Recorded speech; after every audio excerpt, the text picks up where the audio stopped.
আসসালামু আলাইকুম বন্ধুরা, ইরানের ভবিষ্যৎ নির্ভর করছে ইরানের তরুণ প্রজন্মের উপর, ইরানি সাধারণ জনগণের উপর। তাই ইরানের সাধারণ জনগণের এখনই উচিত ইরানের অভ্যন্তরে সরকার বিরোধী যেই বিক্ষোভ রয়েছে তা তীব্র থেকে আরো তীব্র করার। এক্ষেত্রে মার্কিন যুক্তরাষ্ট্র ইরানি যেই সাধারণ নাগরিকরা প্রোটেস্ট করছে ইরানি সরকারের বিরুদ্ধে, তাদের এই বিক্ষোভের প্রতি একাত্রতা প্রকাশ করে মার্কিন যুক্তরাষ্ট্রের পররাষ্ট্র দপ্তর বলেন, ইরানের সাধারণ জনগণ এবং ইরানের তরুণ প্রজন্ম অবশ্যই নিজেদের জন্য সর্বোত্তম পথ বেছে নিবে, যার মাধ্যমে তারা ইরানে নতুন বিপ্লব আনবে এবং বর্তমান যে সরকার রয়েছে বা সরকার ব্যবস্থা রয়েছে আয়াতুল্লাহ আলী খামেনি এবং মাসুদ পেজেশকিয়ানের, তার চূড়ান্ত পতন ঘটিয়ে ইরানের ভবিষ্যৎকে উজ্জ্বল করবে। এক্ষেত্রে যুক্তরাষ্ট্রের পক্ষ থেকে ইরানি এই প্রোটেস্টরত যেই সাধারণ নাগরিক রয়েছে তাদেরকে সব ধরনের সহযোগিতা করা হবে এবং যুক্তরাষ্ট্র তাদের সমর্থন অব্যাহত রাখবে যে কোনো পরিস্থিতিতে।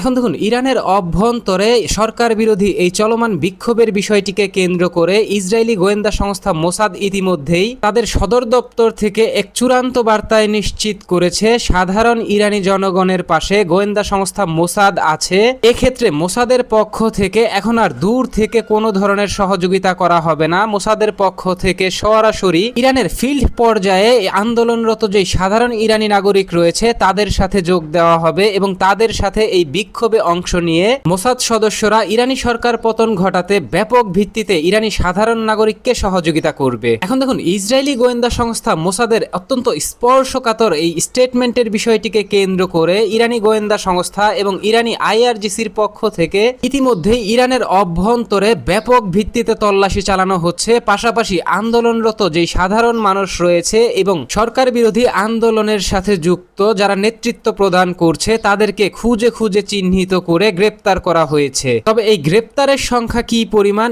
এ বিষয়ে ইরানি গোয়েন্দা সংস্থা এখনো কিছু বলেনি। এক্ষেত্রে ইরানের পক্ষ থেকে নিশ্চিত করা হয়েছে কোনো দখলদার শক্তি বা কোনো পশ্চিমা শক্তিকে ইরানের অভ্যন্তরে এক চুল পরিমাণ ছাড় দেওয়া হবে না। এক্ষেত্রে ইরান বদ্ধপরিকর নিজেদের নিরাপত্তা নিশ্চিত করতে এবং আইআরজিসির পক্ষ থেকে এটাও নিশ্চিত করা হয়েছে গোয়েন্দা সংস্থা মোসাদ বা আমেরিকার সাথে সম্পৃক্ততা যাদের পাওয়া যাবে তাদেরকে সরাসরি ইরান রাষ্ট্রদ্রোহী হিসেবে চিহ্নিত করবে এবং ইরানের অভ্যন্তরীণ আইনের অধীনে তাদের সর্বোচ্চ সাজা নিশ্চিত করবে।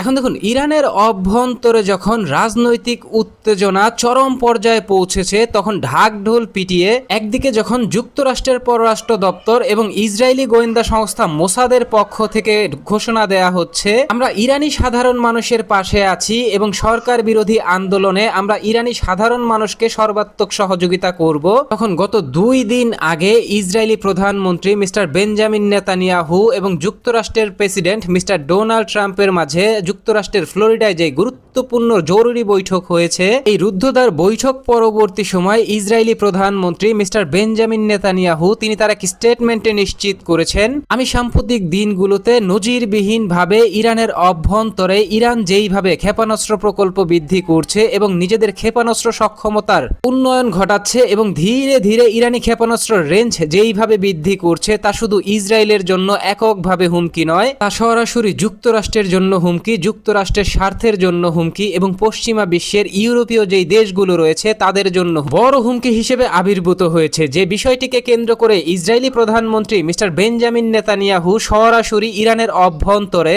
পুনরায় আবার ইরানের যে পরমাণু প্রকল্প রয়েছে সেই পরমাণু স্থাপনায় আবার হামলা চালানোর আগ্রহ প্রকাশ করা হয়েছে। ঠিক একইভাবে ইরানের যেই আধুনিক ক্ষেপণাস্ত্র প্রকল্প রয়েছে এই ক্ষেপণাস্ত্র প্রকল্পের উন্নয়নের যে সাইটগুলো রয়েছে সেখানেও বড় ধরনের হামলা পরিচালনা করার জন্য ব্যাপক আগ্রহ দেখানো হয়েছে যুক্তরাষ্ট্রের কাছে। যে বিষয়টিকে কেন্দ্র করে যুক্তরাষ্ট্রের প্রেসিডেন্ট মিস্টার ডোনাল্ড ট্রাম্প তিনি তার স্টেটমেন্টে নিশ্চিত করেছেন, ইতিমধ্যেই আমরা ইসরায়েলকে আশ্বস্ত করেছি ইসরায়েলের জন্য হুমকি তৈরি করে বা যুক্তরাষ্ট্রের জন্য হুমকি তৈরি করে অথবা যুক্তরাষ্ট্রের মধ্যপ্রাচ্যে যেই স্বার্থ রয়েছে সেই স্বার্থ রক্ষায় যুক্তরাষ্ট্র অবশ্যই ইসরায়েলকে এই অঞ্চলে মানে ইরানের অভ্যন্তরে ইরানি যেই গুরুত্বপূর্ণ সামরিক অবকাঠামোগুলো রয়েছে সেখানে চূড়ান্তভাবে হামলা পরিচালনা করতে ব্যাপক ভিত্তিতে সমর্থন করবে এবং সহযোগিতা করবে। এক্ষেত্রে নিশ্চিত করেই বলা যায় ইরানের অভ্যন্তরে নতুন করে হামলা পরিচালনা করার জন্য ইতিমধ্যেই যুক্তরাষ্ট্রের president mister Donald Trump Israeli প্রধানমন্ত্রী মিস্টার বেঞ্জামিন নেতানিয়াহুকে সরাসরি গ্রিন সিগন্যাল দিয়ে দেওয়া হয়েছে। তবে এখন দেখার বিষয় ইসরায়েলি প্রধানমন্ত্রী বা ইসরায়েলি প্রতিরক্ষা মন্ত্রণালয় চূড়ান্তভাবে ইরানের অভ্যন্তরে ইরানি গুরুত্বপূর্ণ অবকাঠামোগুলোতে বড় ধরনের হামলা পরিচালনা করে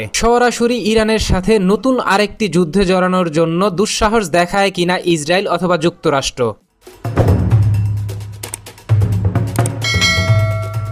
এখন দেখুন, যুক্তরাষ্ট্রের প্রেসিডেন্ট মিস্টার ডোনাল্ড ট্রাম্প এবং ইসরায়েলি প্রধানমন্ত্রী মিস্টার বেঞ্জামিন নেতানিয়াহু কোনো রাগ ঢাক না রেখেই যখন চূড়ান্তভাবে ইরানের অভ্যন্তরে হামলা পরিচালনা করার জন্য দুই পক্ষই যখন চূড়ান্তভাবে সম্মত হয়েছে, তখন ইরানি প্রেসিডেন্ট মিস্টার মাসুদ পেজেশকিয়ান তিনি তার এক বক্তব্যে নিশ্চিত করেছেন, আমরা ইরানের অখণ্ডতা এবং আমরা ইরানের সার্বভৌমত্বকে রক্ষা করতে যে কোনো পরিস্থিতিতে শত্রুকে মোকাবেলা করতে তৈরি আছি এবং শত্রুকে আমরা এমন পাল্টা জবাব করব যা 12 দিনের ইরান ইসরায়েল যুদ্ধের চেয়েও ভয়ঙ্কর হবে। যে বিষয়টিকে কেন্দ্র করে মিস্টার মাসুদ পেজেশকিয়ান তিনি তার বক্তব্যে এটাও নিশ্চিত করেছেন, 12 দিনের যুদ্ধ চলাকালীন সময় আমরা যুক্তরাষ্ট্রকে ছাড় দিয়েছি, আমরা ইসরায়েলকে ক্ষেত্র বিশেষে বহু ছাড় দিয়েছি, তবে যুক্তরাষ্ট্র এবং ইসরায়েলকে আমরা আমাদের সামরিক সক্ষমতার চূড়ান্ত শক্তি দেখাইনি। তবে ইসরায়েল যদি এবার ইরানে আগ্রাসন চালাতে চায় তাহলে ইরান অবশ্যই তার সামরিক সক্ষমতার চূড়ান্ত অগ্রগতি ইসরায়েলকে দেখাবে এবং ইসরায়েলের অভ্যন্তরে এত ভয়ঙ্কর হামলা পরিচালনা করা হবে যা ইসরায়েলের প্রতি ইঞ্চি মাটি কাঁপিয়ে দিবে এবং প্রতিটি ইসরায়েলি স্থাপনার দম্ভ চূর্ণ বিচূর্ণ করে ফেলা হবে। যে বিষয়টিকে কেন্দ্র করে মিস্টার মাসুদ পেজেশকিয়ান তিনি তার বক্তব্যে এটাও নিশ্চিত করেছেন, নতুন করে যদি ইরান ইসরায়েল যুদ্ধ শুরু হয় তাহলে এই যুদ্ধের সম্পূর্ণ দায়ভার নিতে হবে যুক্তরাষ্ট্রকে। এক্ষেত্রে যুক্তরাষ্ট্র এই দায় এড়াতে পারবে না। তবে আমরা সরাসরি যুদ্ধ চাই না, আমরা চাই শান্তি, তাই কূটনৈতিক পথ খোলা রয়েছে। যুক্তরাষ্ট্র চাইলে আমরা যুক্তরাষ্ট্রের সাথে আলোচনায় বসতে রাজি আছি, অথবা যুক্তরাষ্ট্র যদি আমাদের সাথে যুদ্ধ চায় ইসরায়েলের হয়ে তাহলে আমরা অবশ্যই যুদ্ধের জন্য তৈরি আছি। তবে এখন দেখার বিষয় ইরানি বৃহত্তর হুমকি মোকাবেলা করে যুক্তরাষ্ট্র বা ইসরায়েল সরাসরি ইরানের অভ্যন্তরে হামলা পরিচালনা করার দুঃসাহস দেখায় কিনা।